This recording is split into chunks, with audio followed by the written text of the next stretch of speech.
This channel does not promote any violent, harmful, or illegal activities. All content provided by this channel is meant for an educational purpose only. নমস্কার, টিভি9 Bangla lima রয়েছে আপনাদের সঙ্গে। আর এখন এই মুহূর্তে দাঁড়িয়ে আমাদের সকলের নজর কিন্তু সন্দেশখালীর দিকে। তার কারণ আজকে প্রশাসনিক সভা রয়েছে মমতা বন্দ্যোপাধ্যায় সন্দেশখালীতে।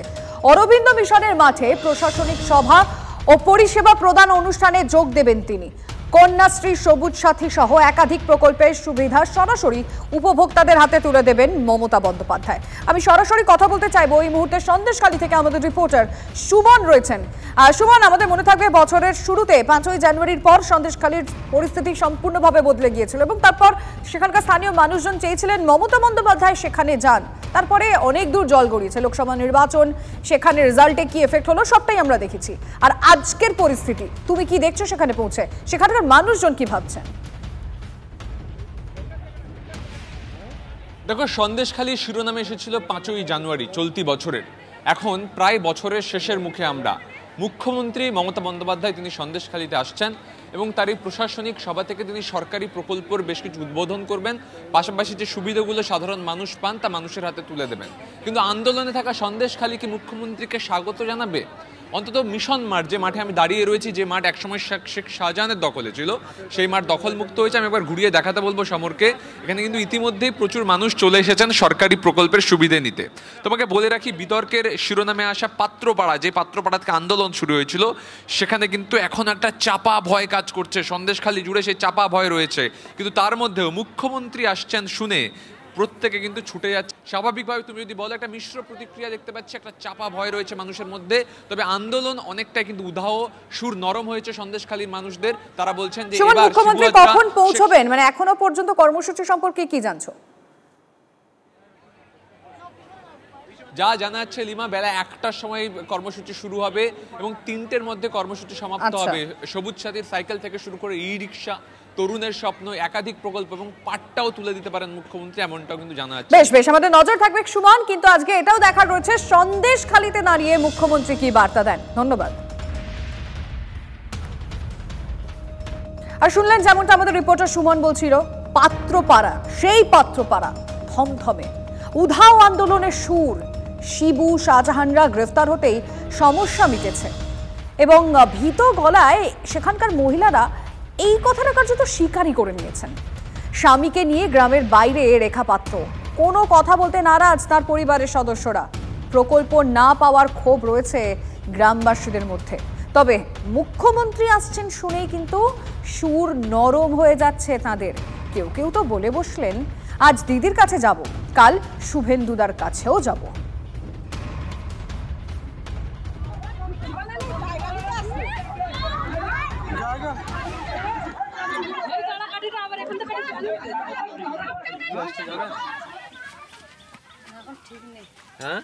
ঠিক নেই, বলতে পারছি না। ঘরে রান্না বান্না না করে বলতে পারছি না। কি চাই? ঘর চাই? ঘর দিয়েছে, মিথ্যা কথা বলে। ঘর দিয়েছে?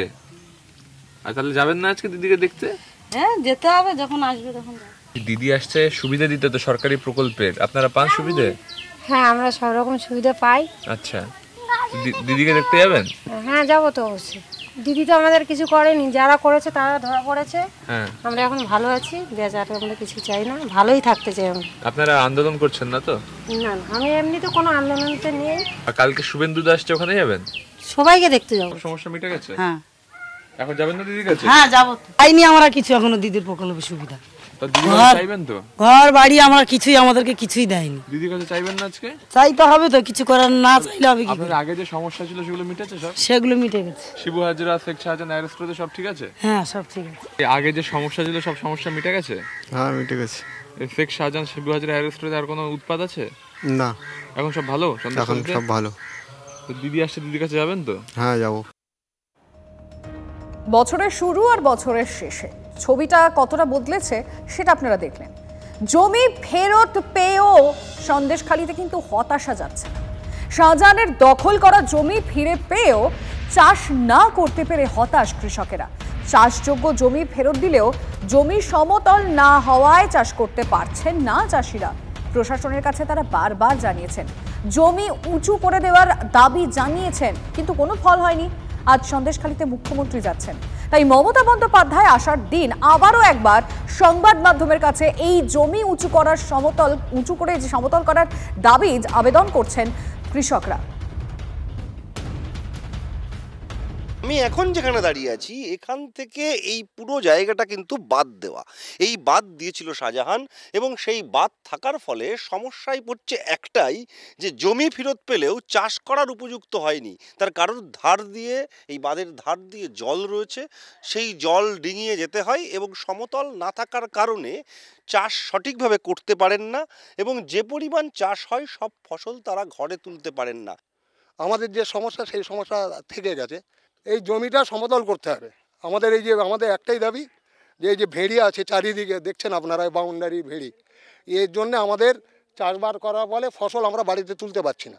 অনুরোধ করো দিদির কাছে যাতে আমাদের এই জমিটা সমতল হয়। ম্যাক্সিমাম যে দাবিগুলো ছিল, কালভার্টগুলো বন্ধ করা, ফিশারিকে চাষের জমির উপযোগী করা, এইবার কিছু কিছু ভেড়ি যেগুলো অনেক আগের থেকেই হয়ে আছে, যেগুলোর বাঁধগুলো আমাদের ল্যান্ড দপ্তর তারা দেখেছে এই ল্যান্ডগুলো আগের ছিল না পরের ছিল, ফলে সেগুলো একটু সময় লাগবে। আইনিগত যে প্রবলেমগুলো আছে সেগুলো দেখেই এগুলো হবে। জমি ফেরত দিয়েছেন তার জন্য মুখ্যমন্ত্রীকে ধন্যবাদ জানালেও কৃষকরা যতক্ষণ না পর্যন্ত তাদের জমি সমতল করে ফিরে পাচ্ছেন ততক্ষণ পর্যন্ত তারা তাদের সঠিক কাজ বা চাষাবাদ, যে কাজ করে তারা রুটি রুজি করেন, সেটা তারা করতে পারছেন না। সেই জন্যে এখানকার কৃষকদের মধ্যে ক্ষোভ রয়েছে। TV9 বাংলার জন্য সুকান্ত মণ্ডলের সঙ্গে দীপঙ্কর দাসের রিপোর্ট।